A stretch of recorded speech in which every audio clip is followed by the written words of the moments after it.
안녕하세요. 광고 먼저 할게요. 첫 번째, 이제 우리 친구들이 대표 기도를 돌아가면서 할 거예요. 온라인 예배 중에도 여러분들이 미리 기도를 영상을 찍어서 보내주면 우리 예배 영상에 대표 기도할 수 있도록 할 테니까 4학년 1반부터 대표 기도할 수 있도록 해주세요. 두 번째, 우리 초등 2부 4월 달부터 다시 양육을 또 한번 할 거예요. 초등 2부 친구들이라면 누구든지 참여할 수 있으니까 그 양육에 꼭 참여해 주시고 하나님과 좀 더 가까워졌으면 좋겠어요. 세 번째, 우리 부활절에 여러분들한테 선물을 나눠줄 거예요. 그 선물을 여러분들이 꼭꼭 받아서 또 이웃들과 나눴으면 좋겠어요. 그러면 우리 찬양할까요?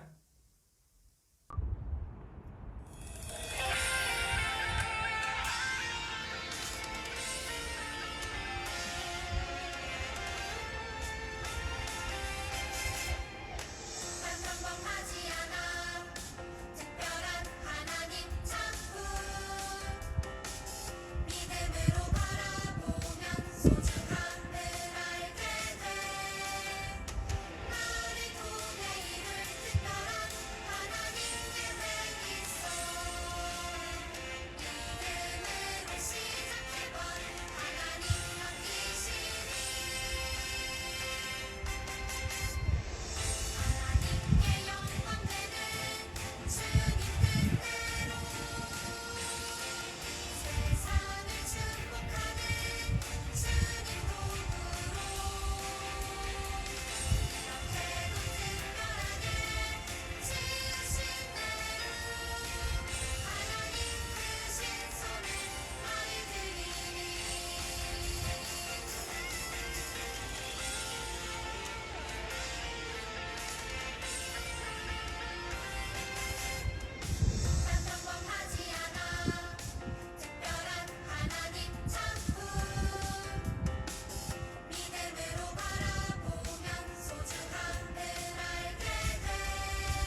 나는 전능하신 아버지 하나님 천지의 창조주를 믿습니다. 나는 그의 유일하신 아들 우리 주 예수 그리스도를 믿습니다. 그는 성령으로 잉태되어 동정녀 마리아에게서 나시고 본디오 빌라도에게 고난을 받아 십자가에 못 박혀 죽으시고 장사된 지 사흘 만에 죽은 자 가운데서 다시 살아나셨으며 하늘에 오르시어 전능하신 아버지 하나님 우편에 앉아 계시다가 거기로부터 살아있는 자와 죽은 자를 심판하러 오십니다. 나는 성령을 믿으며 거룩한 공교회와 성도의 교제와 죄를 용서받는 것과 몸의 부활과 영생을 믿습니다. 아멘.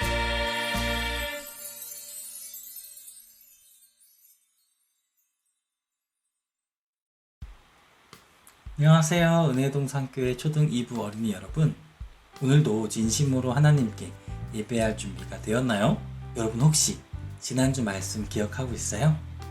지난주에 우리가 나눈 그 말씀대로 한 주를 살아가는지 너무너무 궁금하기도 하네요. 만나서 우리가 이야기를 나눌 수는 없지만 여러분들이 남겨준 댓글로 우리가 은혜를 나눌 수는 있어요. 지난주의 은혜를 우리가 다시 한번 꺼내보면서 풍성한 은혜를 누리고 출발해 볼까요? 김은빈 친구, 하나님께 늘 감사해요. 홍성훈 친구, 동네 친구들과 사이좋게 지내게 해주세요. 홍혜원 친구, 하나님께서는 저희 모두의 피난처이며 방패이시며 구원해 주실 구원자이십니다. 저희 모두 하나님을 따르며 믿고 의지하고 하나님의 셀로판지를 마음에 새기고 긍정적으로 살아갈 수 있도록 노력하겠습니다. 감사하는 마음도 가질게요. 우리 모두 마음과 생각을 하나님께로 가득가득 채우길 바래요. 기쁨으로 살게요. 아멘. 조예랑 친구, 나의 피난처 내 마음을 다듬어 주시고 사랑하시고 축복하시는 하나님, 나를 지켜주세요. 박지욱 친구, 하나님은 저의 피난처이십니다. 김승주 친구, 주와 함께 하심을 믿을래요. 최성심 선생님, 나의 피난처이신 하나님만 바라보겠습니다. 간혹 하나님을 잊고 근심하며 화내고 욕심날 때면 하나님께서 저를 회개하며 하나님만 바라볼 수 있는 마음을 더하여 주세요. 홍성원 친구, 나의 피난처이시고 아버지이신 주께 제 마음을 털어놓겠습니다. 김하성 친구, 1. 게임 많이 안 하게 해주세요. 2. 기니피그 잘 크게 해주세요. 3. 물고기 잘 크게 해주세요. 4. 마리모 잘 크게 해주세요. 5. 햄스터가 죽어서 무지무지 속상하지만 햄스터가 나이 들 때까지 잘 크게 해주셔서 감사합니다. 6. 하나님 믿게 해주셔서 감사합니다. 문다운 친구, 두려운 일이 있을 때 피난처이신 하나님께로 가겠어요. 이지혜 친구, 빨간 셀로판지를 눈에 걸치고 보면 온 세상이 빨간색처럼 보이고 파란 셀로판지로 보면 온 세상이 파란색처럼 보이니 어느 색 셀로판지를 고르냐에 따라 온 세상의 색이 어떤 색으로 보이나가 바뀌어요. 그러니 우리 마음도 셀로판지가 있어 어떠한 마음으로 세상을 보는지에 따라서 우리 주위의 일이 바뀌기도 해요. 를 꼭 기억하고 명심할래요. 하나님이 나의 피난처이시니 행복합니다. 박예린 친구, 걱정이 있을 때 하나님께 기도할게요. 안서연 친구, 하나님, 제가 걱정이 생기면 피난처이신 하나님께 걱정을 털어놓고 하나님만 생각하는 셀로판지가 되게 해주세요. 아멘. 박하진 친구, 피난처, 나의 단단한 방패 되시고 내 마음을 다듬어 주시고 사랑하시고 축복하시는 하나님, 나를 지켜주세요. 송온유 친구, 걱정 없이 살아갈래요. 문민정 친구, 하나님, 제가 힘들 때마다 도와주세요. 심지우 친구, 하나님, 우리 피난처이십니다. 저는 코로나 없는 세상으로 살아가게 해주세요. 박지훈 친구, 제가 다윗처럼 믿음을 가지고 힘든 일이 있을 때 하나님께 기도하게 해주세요. 이렇게나 많은 친구들이 은혜를 나누어 주셔서 너무너무너무 감사해요. 지난주에 강사님이 편의점 상품권 준다고 했잖아요. 이번 주는 지고구마TV 항상 댓글 달아주는 친구와 홍성원 친구, 이 두 친구에게 상품권 드릴게요. 선생님을 통해서 드릴 테니까 잘 받아주셨으면 좋겠어요. 늘 하나님 앞에서 신실하고 정직하게 살고자 노력하는 우리 친구들의 모습이 너무너무나 멋져요. 하나님께서도 여러분들이 간절히 기도하시는 그 내용을 들으시고 힘주실 거라고 간사님은 믿어요. 오늘은 누가복음 19장 1절에서 10절 말씀을 통해서 죄인과 함께 하시는 예수님이라는 제목으로 함께 말씀을 나누어 보려고 해요. 먼저 말씀을 한번 읽어볼까요? 예수께서 여리고로 들어가 지나가시더라. 삭개오라 이름하는 자가 있으니 세리장이요 또한 부자라. 그가 예수께서 어떠한 사람인가 하여 보고자 하되 키가 작고 사람이 많아 할 수 없어 앞으로 달려가서 보기 위하여 돌 무화과 나무에 올라가니 이는 예수께서 그리로 지나가시게 되밀어라. 예수께서 그곳에 이르사 쳐다보시고 이르되 삭개오야 속히 내려오라. 내가 오늘 내 집에 유하여야 하겠다 하시니 급히 내려와 즐거워하며 영접하거늘 뭇사람이 보고 수군거려 이르되 저자가 죄인의 집에 유하려 들어갔도다 하더라. 삭개오가 서서 주께 여짜오되 주여 보시옵소서 내 소유의 절반을 가난한 자들에게 주겠사오며 만일 누구의 것을 속여 빼앗은 일이 있으면 갑절이나 갚겠나이다. 예수께서 이르시되 오늘 구원이 이 집에 이르렀으니 이 사람도 아브라함의 자손이미로다. 인자가 온 것은 잃어버린 자를 찾아 구원하려 함이니라. 여러분이 사는 동네에 여러분이 정말 존경하는 분이나 아니면 정말로 좋아하는 연예인이 온다면 여러분의 기분은 어떨 것 같나요? 그리고 그 사람을 보려고 밖에 나갔는데 사람들이 너무너무나 많아서 앞이 안 보인다면 여러분은 어떻게 할 것 같아요? 아버지에게 목말을 태워서 저 사람들을 볼 수 있게 해달라고 부탁하지 않을까요? 오늘 말씀을 보니까 삭개오라는 사람이 이런 상황에 처해 있었어요. 하지만 삭개오라는 사람은 어린아이가 아니라 어른이었어요. 어른 중에서도 세금을 걷는 곳, 그 중에서도 높은 자리에 있는 세리장이었어요. 사람들은 이 세리를 죄인이라고 손가락질했어요. 이 세리들은 하나님의 나라인 이스라엘을 위해서 세금을 걷는 것이 아니라 이스라엘을 막 괴롭히는 로마를 위해서 세금을 걷는 사람들이었기 때문이에요. 그렇게 삭개오는 예수님을 만나고는 싶었지만 고민이 되었을지도 몰라요. 저기 죄인 삭개오가 예수님을 만나러 왔어. 그렇게 죄를 지으면서 구원은 받고 싶은가 봐? 라면서 사람들이 비난할 것이 뻔했기 때문이에요. 그래도 삭개오는 예수님이 어떤 분인지 너무너무나 보고 싶었나 봐요. 그렇게 용기 내서 집 밖을 나섰지만 작은 키 때문에 예수님이 보이지가 않는 거예요. 예수님이 도저히 보이지가 않자 삭개오는 주변에 있는 돌 무화과 나무 위에 올라갔어요. 열심히 나무 위에 올라가서 예수님을 보고 있는데 예수님이 삭개오에게 다가오시는 거예요. 그리고 삭개오에게 말씀하셨어요. 삭개오야, 어서 내려오라. 오늘 내 집에 유하여야겠다. 삭개오는 신이 나서 급히 나무에서 내려와서 예수님을 자신의 집으로 모셨어요. 사람들이 수군거리기 시작했어요. 이 사람들이 볼 때는 세리장 삭개오는 로마를 위해 일하면서 이스라엘 사람들을 속이고 돈을 뺏어서 부자가 된 사람이기 때문이에요. 하지만 예수님을 만난 삭개오에게는 놀라운 변화가 일어났어요. 사람들이 손가락질하던 삭개오가 예수님을 통해서 구원을 받은 거예요. 삭개오는 예수님께 고백했어요. 주님, 제 재산의 절반을 가난한 사람들에게 나누어 주겠습니다. 그리고 제가 남의 것을 속여 얻은 것이 있다면 4배로 갚겠습니다. 삭개오는 자신이 저질렀던 죄를 솔직하게 고백했어요. 예수님께서는 오늘 이 집에 구원이 찾아왔다. 이 사람도 아브라함의 자손이다 라고 말씀하셨어요. 예수님께서는 사람들에게 삭개오와 같은 죄인도 구원을 받을 수 있다라고 보여주신 거예요. 사실 삭개오를 욕했던 그 많은 사람들도 모두 죄인이에요. 로마서에 보면 의인은 없다, 하나도 없다라고 말해요. 이 땅에 사는 사람 중에서는 의인이 없어서 죄 없으신 예수님께서 우리를 구원하러 오신 거예요. 하지만 사람들은 깨닫지 못하고 자기보다 못난 사람들을 손가락질하면서 마치 자신이 의인인 것처럼 착각하면서 살아가기도 해요. 그러나 예수님을 만난 사람들은 죄를 고백하고 구원해 주심에 대한 감사를 표현해요.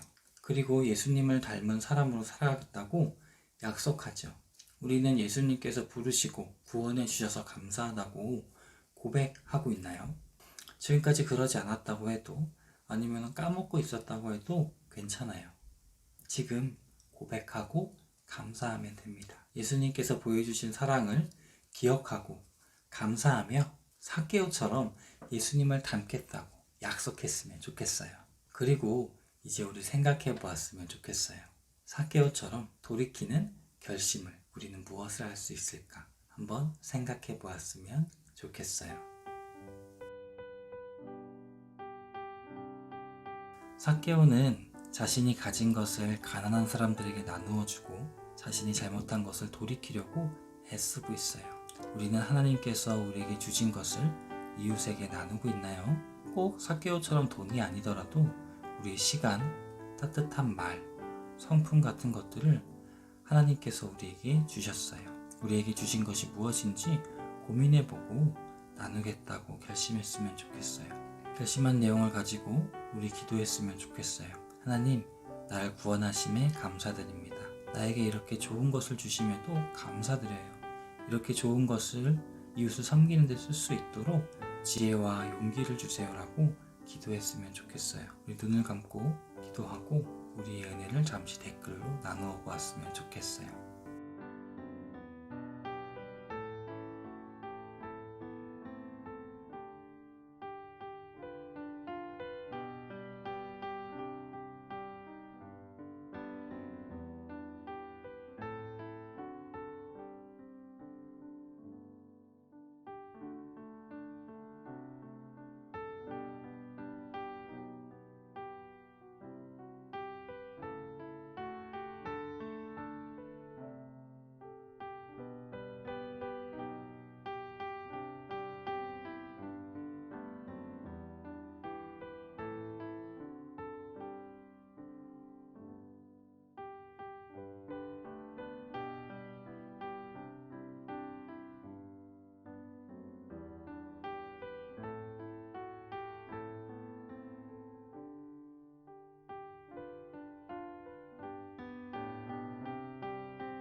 벌써부터 여러분들의 댓글이 너무너무 기대가 돼요. 이제 간사님이 기도로 마무리하고 주기도문 하고 예배를 마치도록 하겠습니다. 사랑과 은혜가 풍성하신 하나님 아버지, 삭개오와 같이 죄로 가득한 우리들을 구원해 주심에 감사를 드립니다. 그리고 우리에게 좋은 것을 많이 주셔서 감사드립니다. 우리에게 주신 재능과 재물 그리고 시간까지도 삭개오처럼 예수님의 사랑을 표현하는데 더 사용할 수 있도록 도와주세요. 예수님의 이름으로 기도합니다.